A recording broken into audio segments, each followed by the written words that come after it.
Howdy, folks. Greyhawk 4x4 coming at you again, your resident vintage gamer, and we have indeed reached another Beer 30. Cheers.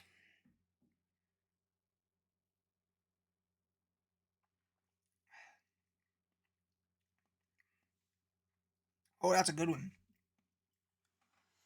So I'm having... Oh, before we get started, for those of you that are new here, this is our weekly segment where we like to have a beer and talk about the local or the happenings of the game world that are relevant to this day. We go through the gaming news, talk about a couple different things. We talk about a microbrew that I am currently having for those of you that are beer enthusiasts. And today's selection is by Whitman, or as you would say in Germany, Wittmann.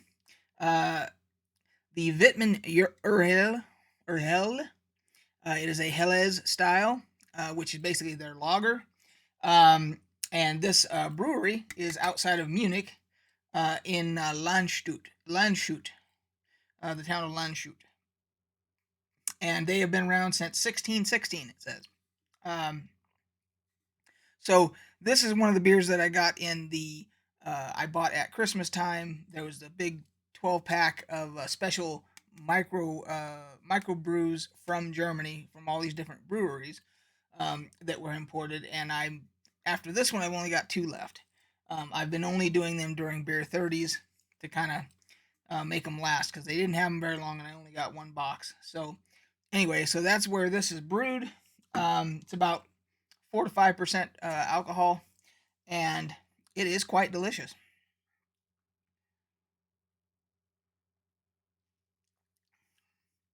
So a few of these German Helles style, because that box had a lot of those in it, have been very good, and this is another one.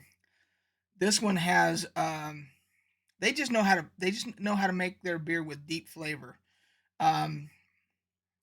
I'm getting the just a little bit of bitterness in the finish, and other than that, it's just crisp, easy drinking, thirst quenching, delicious. So that's it for the beer. Let's move on to some gaming topics. So, and because football is a game, it's right there, in the description, the game of football. We have to talk about the elephant in the room. And that elephant's name is Tom fucking Brady. Now, if you're not new to my channel, you already know that my disdain for the person known as Tom Brady. And we were presented with a respite of his presence in the NFL when he announced his retirement after the Super Bowl, at the end of the year after the Super Bowl and everything. And we thought, okay, we can all relax. We don't have to worry about Tom Brady going to any more Super Bowls and hearing his name incessantly. And of course, the irony is not missed on me. Here I am talking about him. But the reason I'm talking about him is because he is goddamn relevant again. Because only after a short, month of retirement, he announced he is indeed going to come out of retirement and come back next season again with Tampa Bay. And much to the consternation of those of us that just can't stand Tom Brady. So we're going to have to put up with him for another season. We thought we were done. We're not. It seems to be a never-ending. He's going to be 45, 46 years old, something like that. I don't know how the hell the guy is still. I mean, credit to him that he's still able to play in the NFL and take those hits at that age, because the fact he hasn't snapped in two is actually a miracle. But anyway, so I knew that those of you that follow me regularly would expect me to address this issue, because I was so happy when he retired, but here we are. So, there will be much more on that, I'm sure, in the next year's football season when I'm grumbling about him again. So, next thing. So EA, Electronic Arts, they have announced that they are not doing their E3 style of conference that they call EA Play. I made the thumbnail here about it. They are canceling it for 2022. Now, for a quick history lesson for all of you that may not know this, E3, when it first started, it was always in Los Angeles. And I was lucky enough to be in the entertainment industry at the time, working at Universal Studios. And I had a way to get tickets to E3. You had to be part of the industry. It wasn't open to the public at that time. And so you had to find some way to get tickets. Luckily, DreamWorks Interactive, which was part of DreamWorks Studios, they made games for a short period of time before they got bought out by EA.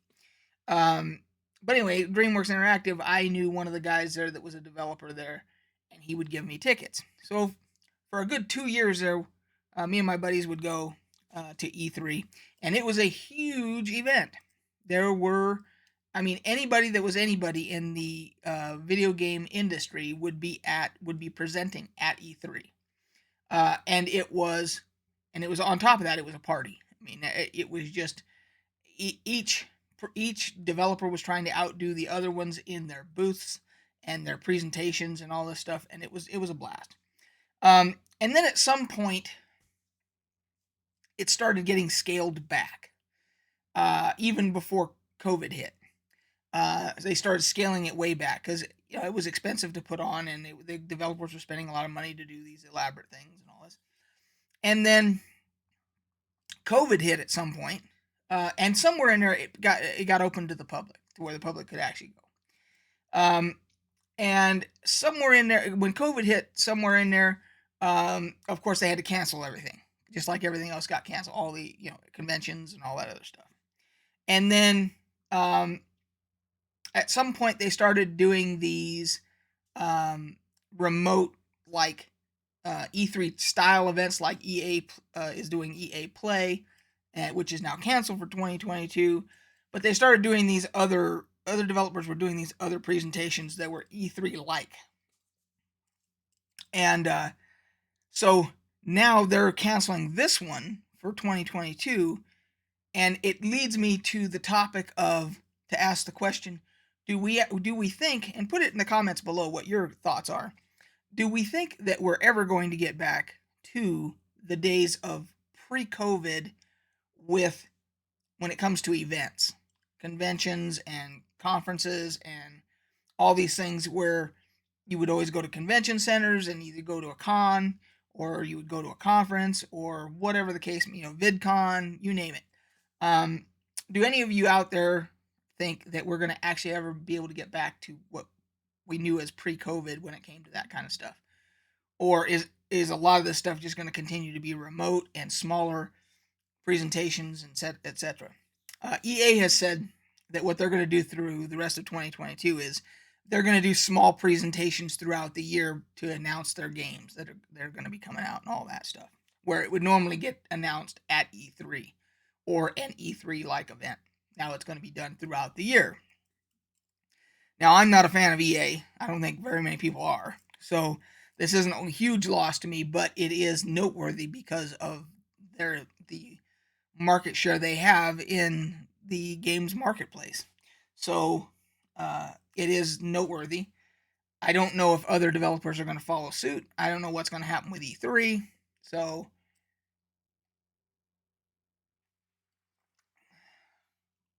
they did come out with a patent.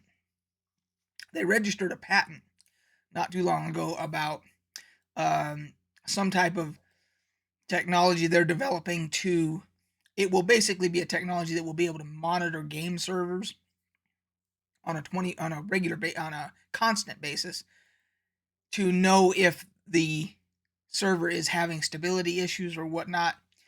And the end result is they want to try and get it to the point where there's almost no server downtime.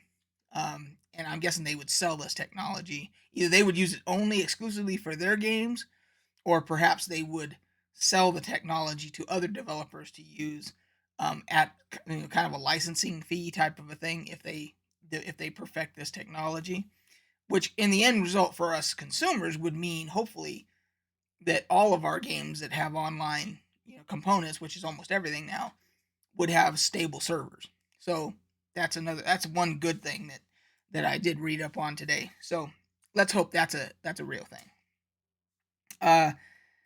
Another quick little news tidbit today was that the makers of Stalker, the Chernobyl games, the sequel Chernobyl 2, which is supposed to come out the end of this year, is going to obviously be delayed because of the Ukrainian situation.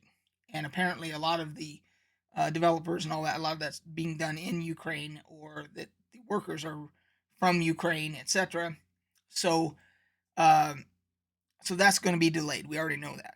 But what they did do is the the store listing on Steam for it's Stalker 2 something of Chernobyl. I forget the actual full title. I think it's not Shadows. It's Shadows was the first one. Anyway, it's they changed the spelling of the word Chernobyl from the Russian spelling to the Ukrainian spelling. The only difference being that instead of it being ER, Chernobyl, it is OR. It is Chornobyl, which is the Ukrainian spelling, and as it should be because Chernobyl, the nuclear power plant, is in Ukraine. So, just a little dig at the Russian government to say, well, we're actually going to make this the proper Ukrainian spelling on this game. They didn't make a big deal about it, but it did make the news, so that is noteworthy. So it will forever be known now as Chornobyl, the Ukrainian spelling. And then lastly, the campaign. I did my campaign update yesterday for our D&D campaign back here that we're doing in the Dalmanwood, and I said that I always say that if there's any questions on that campaign update, that I will address them in the Beer 30 the next day. So we got a couple of questions. Well, Mistra, one of my regulars subscribers, she asked, what exactly is the Bone Man? And from scale of 1 to 10, how disturbing is the tower overall? So the Rag and Bone Man was the boss that we had to fight. And if you don't know anything about what I'm talking about, go check out the Dalmanwood playlist on my channel. You can watch your videos to get caught up, and then yesterday's was episode 9. The Rag and Bone Man, as it was described to us, because he has the ability to shift form from his humanoid, like a bird, an avian bird humanoid form, to a flock form where he's just a flock of crows. So the flock of crows is obvious what that, but then when he's in humanoid form, he has a long beak, and the best way to describe it, as far as I can see, is that if you ever played World of Warcraft and there was the Arakoa race in World of Warcraft, which was a race of bird humanoids, avian humanoids. It looks very similar. The Rag and Bone Man was very similar to that. So if that I hope that helps in the theater of the mind aspect. And then secondly, how disturbing was the tower overall? On a scale from 1 to 10, it was about a 7. Some pretty freaky stuff. I would consider this element of the campaign to be deeply in the horror genre. It struck me as a horror style campaign, at least this part of the campaign, dealing with this Rag and Bone dude who has children that he charms and then has them go out and collect teeth for him to make these like voodoo doll type moppet doll things that who knows what he uses those for, made out of straw and teeth and all this stuff. It's very freaky. So I'm giving it a 7 out of 10 on the freaky scale. on disturbing wise. So that was the questions I got. Let's see. And I think that was it. So that's it. Tom Brady came out of retirement, that bastard. EA has canceled EA Play. Who knows what's going to happen with the rest of E3 as it once was known. There's the answer to the question on the campaign. The Chernobyl game, Stalker 2, which was supposed to come out at the end of this year. Who knows how long it will be now, has changed their name officially on Steam.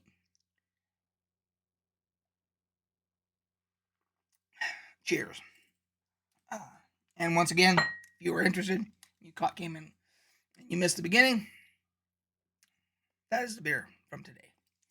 So, all right, guys. That'll do it for this Beer 30. I have a live scheduled for Thursday, which is St. Patrick's Day. So, I am at minimum, I'm a quarter Irish.